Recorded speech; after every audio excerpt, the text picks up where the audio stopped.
Uh, what they really want from me. Uh, what they really want. What they really want. Well, I'll tell you what they want. When it comes to DMX, they want some child support. DMX, they want some a piece of your estate. They want a piece of your wealth. When you got 15 kids out here, man, life gets real complicated.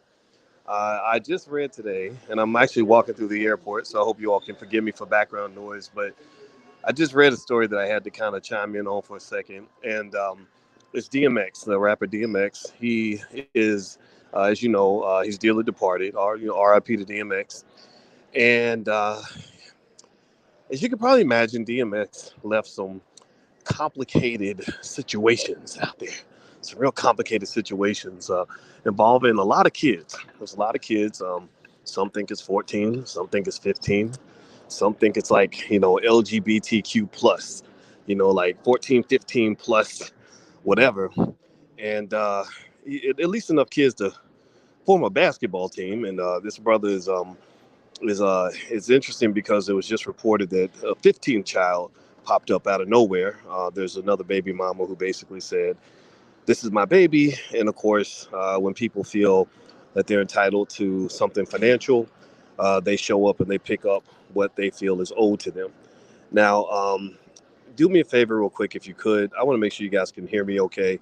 Give me a yes in the chat if you can hear me all right, because I'm actually in a public place and I don't know if you all can hear me clearly in this context. But so give me a yes in the chat if you can hear me, and put your hashtag B1 in the chat and hit the thumbs up button. All right, so how many of you give me a yes or no? Did you see what was going on with the DMX thing? And I'm gonna read it, and I'm not here to bash. I'm not here to talk smack about DMX. I mean, but for God's sake, the guy's not here anymore, so I'm not gonna talk bad about a man who's gone. But you guys know I have to kind of connect the dots for you.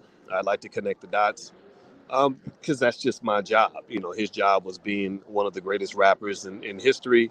My job is to try to be one of the greatest thinkers in history and one of the greatest scholars in history, which means I don't know if I'm the greatest or not. I'm not going to ever put that crown on myself, but I will tell you what, I'm going to work my ass off to do as much as I can to help us advance our thinking.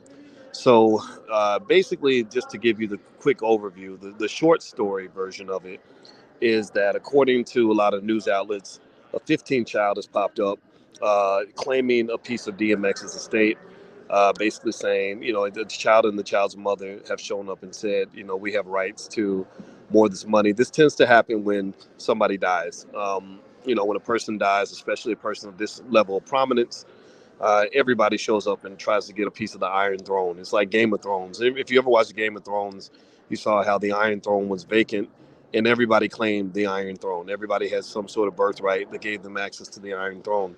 Well, when a king like DMX goes out, there's going to be a lot of conversation about money. Now, DMX's estate reportedly only had like $1 million in it, which was stunning, given that he sold, I think in the first year or two, he sold more records in his first couple of years than I think almost any artist in history. In fact, DMX, I remember DMX having like two albums that were number one out in the same year. I mean, who does that? Who has two albums out in the same year that are both number one? So this brother was a bad dude and was absolutely killing the game. But as I always talk to you guys about, drugs are the worst thing that ever happened to the black community. Drugs are just the worst thing that ever happened to the black man. Crack especially is the first drug that ever made mothers not even want to be mothers to their kids. It takes a lot to kill the God created natural instinct of a mother to protect their child. I mean, I don't know mothers. You know what I'm talking about. If like my mother was telling me today about how when my grandmother found out that my father and his brother were both going to Vietnam at the same time, she was a very shy woman, very quiet. She went down to the office and cussed those people out. She cussed them out. I said, "Grandma cussed him out." She said, She said, "Yeah." I said, "Ooh, that's that mama bear coming out." So mothers will protect the shit out of their kids. So the thing about crack, which is this is why I'm bringing this up because as you know, DMX struggled with crack, is that crack was the only drug that could kill the infinitely powerful bond between mother and child. Right? That's what they did to you. They owe you reparations for that. In case you don't know. So with that said, I saw the story with DMX and the brother. He's he was very fertile in his lifetime, and lots of kids, just like I said, enough kids to form a basketball team. And then he dies, right? And the estate, from what I understand, was not exactly organized in a way that was designed to preserve legacy. It wasn't. I don't know if all the trusts and the wills and everything else were in place so that there would be clear instructions on what to do with the money. And let me just tell y'all a little secret, especially for the black men in here. If you're a black man, I hope you're listening, because you're a king. If you're a black man and you're a king, say king in the chat. If you're a king, or if you're married to a king or dating a king, put the word king in the chat. I'm gonna talk some king shit for you real quick. Type the word king in the chat if you either are a king, trying to be a king, believe that your children will be kings, or you have a spouse who is a king or a partner who's a king. Type the word king in the chat. I'm about to talk some king shit with y'all real quick. Here's the thing about being a king. A king must always have awareness of the empire. You see, kings are powerful, powerful like the sun. The kings have a gravitational pull. Like the sun. Like you think about how the sun operates. The sun just sits there and it shines, and it's the most powerful thing in the solar system. And it doesn't control the whole universe. It just controls its little sphere of influence. And when the sun moves, everything responds to the sun. Everything revolves around the sun. Do you understand what I'm saying? If there's solar flares coming off the sun, then the other celestial bodies get burned and harmed, and the Earth used to get battered by solar flares and everything else, right? So the sun is powerful, like the way a king is powerful. The sun has power in a sphere of influence the way a king does. So a man like the sun has a sphere of influence. He doesn't control the whole world. You ain't got to control the whole planet to be a king. You just got to have a sphere of influence. And most of you in here who either are kings or are raising kings understand that kings have power. And with that kind of power comes a level of awareness that is required. You cannot be a king and not be woke. A king must be woke. If a king is not woke, then that king is not really a king. A king who's not woke, who's not aware of the impact of his actions and his words and the things that he does in his sphere of influence, is a person that will cause infinite amounts of destruction, chaos, and confusion amongst his children, the women he involves himself with, and all the people that come into his path. And so let me just tell you like this: DMX was a powerful, powerful king, but I cannot say he was a king that had the awareness of a king. I believe DMX was a guy who had talent unlike any other. I would have gave anything to have that brother's talent. Anything to have his talent. That man would go in there and he would rap, and people would hear him. They said, "Oh my God, this guy's going to be earth shattering." He went out and took over, murdered the game, absolutely murdered the game of hip hop, instantly murdered the game because he had that much talent.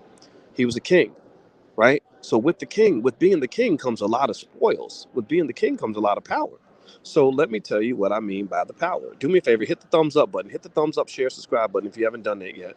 I'm on my way to the All Black National Convention, by the way, where we're creating kings, and I hope you'll join us either directly or virtually. We're going to be in Orlando. The tickets ain't that expensive. The tickets are very cheap to come to Orlando. You can drive down, fly down, bring your family members, bring your babies, mamas. We're going to be there the whole weekend, and this is where we're building kings and building queens for the next generation. The URL's on the screen, allblacknationalconvention.com. So I got to run because I'm taking my mama down there. My mama, because I'm a king and I'm the patriarch of the family, it was my job to get my mama to the convention. So I'm getting my mama down there with me right now. When I got married and I became the king of the family that's in my house, I went and I flew all the way back from Texas to Chicago, and I drove 1,100 miles to get my wife's mother, my mother-in-law, to the wedding.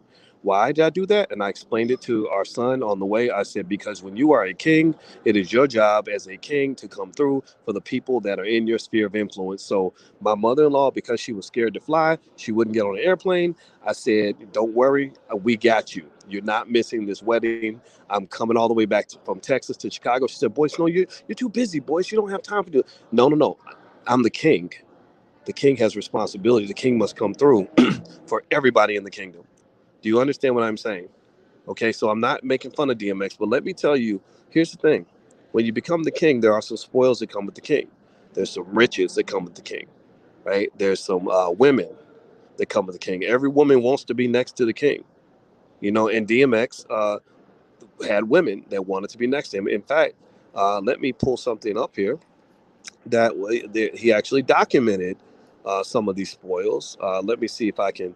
Anybody remember? There was Brenda, Letitia, Linda, Felicia, Don, LaShawn, Inez and Alicia, Teresa, Monica, Sharon, Nikki, Lisa, Veronica, Karen, Vicky, Cookie. Well, I met her in the ice cream parlor. Tanya, Diane, Lori, and Carla, Marina, Selena, Katrina, Sabrina, and about three Kims, Latoya, and Tina, Shelly, Bridget, Kathy, Rashida, Kelly, Nicole, Angel, Juanita, Stacy, Stacy, Tracy, Rana, Rhonda, Donda, Yolanda, Tawana, and Wanda, right? So here's the thing. DMX documented the fact that as a king, he had access to the reproductive organs of dozens, probably hundreds, maybe even thousands of women. And this is the fruit of all that activity, all that extracurricular activity. In case y'all don't know, in case you never talked to the birds and the bees, uh, babies come from sex. I don't know if y'all know that or not, but in case you didn't know, now you know. So now all these children, now all the chickens, see, chickens always come home to roost. Chickens come home to roost. So when you got access to all those women, and you've let the white man get you hooked on a drug that impairs your judgment, then you are a king that does not have awareness. You are a king who is completely unaware of the impact of your actions. So you end up going around like almost like a terrorist with a nuclear weapon, firing your weapon at anybody within 1,000-mile radius. Now, I'm not trying to dog out DMX, right? We fall for this. This is the white man's trick. This is how he got y'all stuck on stupid. That's how he puts us in these traps, right? Because we talk about the trap all the time. Well, when you talk about the trap, you can't just rap about the trap. You can't just brag about the trap. You got to understand the trap. Who built the trap? Well, this is part of the trap, y'all. Do you understand what I'm saying? Do you follow what I'm saying? This is a black wealth conversation because you can't talk about black wealth without talking about black family. You can't talk about black wealth without talking about the babies because the babies are going to be the ones who are here cleaning up the mess, that we left when we decide to make choices, right? They're the ones who benefit from our actions or the ones who um who suffer from our actions, who have confusion because of the choices we make. So I'm telling you, this is my 2 cents. And again, I'm not here to dog DMX. I'm not here to because I know people love their rappers. We honor that. See, y'all can talk smack all day. See, some of the ladies in here be like, see, that's what happens. These guys out here just having sex with everything. I get all that. But understand that it takes two to tango. And when DMX laid down with Brenda, Letitia, Linda, Felicia, Dawn, LaShawn, Inez, and Alicia, those women all agreed to lay down with him. Teresa, Monica, Sharon, Nikki, Lisa, Veronica, Karen, Vicky, Cookie. Well, I met her in the ice cream parlor. So Cookie likes ice cream. And I guess she was licking all over this man, not knowing where his body had been, not knowing what implications this is going to have on her children. So what I'm really saying to you guys straight up, is you got to, we when we talk about wealth, we got to talk about family. And we can't go around glorifying destructive behavior. We cannot go around celebrating choices that are going to lead to confused and hurt, traumatized babies. Because then all the babies are going to do is they're going to imitate what we did because we didn't teach them no better. We're going to end up, with situations like this where this brother, poor guy, could have been a billionaire. He could have left $1 billion legacy to his family. And so in the next generation, I imagine, I'm hoping someone will learn from all of this, and they'll take that name, they'll take those royalties and turn it into something special, right? Some people's legacy, some people's wealth actually grows after they're gone. Michael Jackson's wealth increased after he died because he wasn't around spending up all his money like he did when he was here, right? So there's still hope here. There's still a possibility. DMX is not dead. DMX is still very much alive because, again, like the king that he was and the power that he had, his energy will last forever. You're gonna hear DMX songs in your head until you're gone, and people are gonna hear it even after you're dead. So this is not to diss the brother. His talent was extraordinary. A lot of these things that I figured out at the age of 50 are not things I would have known at the age of 20. So it's okay when we make mistakes. But what we want to do as a community is we have to grow from those choices. We have to learn from the mistakes of our fathers, right? So when you talk about models of manhood, one big mistake our community is making that is harming our people, that is killing our wealth, is we are honoring the wrong representation of manhood. We have a whole millions of men online who think that being a man is about running around stunting and flexing your muscles and having sex with everything that moves and dipping your penis in every toxic waste dump within a 100-mile radius and just doing a bunch of irresponsible shit and not taking accountability for anything or anybody. Well, but that's not king shit. That's not what a king does. A king does not do that. A king definitely goes out and conquers his territory, but then he protects that which he conquers. He protects that which he claims. He protects that which is his. Do you follow what I'm saying? Do you understand what I'm saying? Little boys are not going to understand this, but the kings are going to get it. But when my father told me, my father said, I was not your biological father, but when I married your mother, I said, this boy and this woman are mine, and I will protect what is mine. I will take care of what is mine. I will raise and nurture what is mine. I will defend what is mine. So a man, a real king, does not go and have a bunch of kids and have them splattered out everywhere where the children are defending themselves without the support of a strong father, right? A better model of manhood, one that I love, is a kind from a guy like this, Nuri Muhammad. Nuri Muhammad put this post up, and it's I love it. And Nuri Muhammad speaking at the convention this weekend. He's a great brother. I invited him because he represents manhood. He said, normalize getting her door. Normalize asking, how can you help? Normalize gifts and surprises. Normalize praying together. Normalize having fun and still keeping our love and duty that we should have for one another. That's another model of manhood that you can choose from too. Don't just respond to the models of manhood that are presented to you by white people on TV. Most rappers wouldn't be famous if white people didn't put them on TV. So I do not get life advice from most rappers. I do not get financial advice from most rappers. Meek Mill, go to my Instagram. My Instagram's Real Boy Swatkins. Meek Mill, very famous rapper. God bless him. But he was just on Instagram talking about how broke he is, talking about how financially exploited he is. That's not those are, a lot of people think that rappers are the people that should give you financial advice. A lot of these rappers don't know nothing about money. But I'm gonna tell you, brother Nuri Muhammad, when I talked to him, we were talking about investments, and we were talking about his risk preferences, and we were talking about how he manages his portfolio in a careful way because he has to be responsible for his kingdom and his family.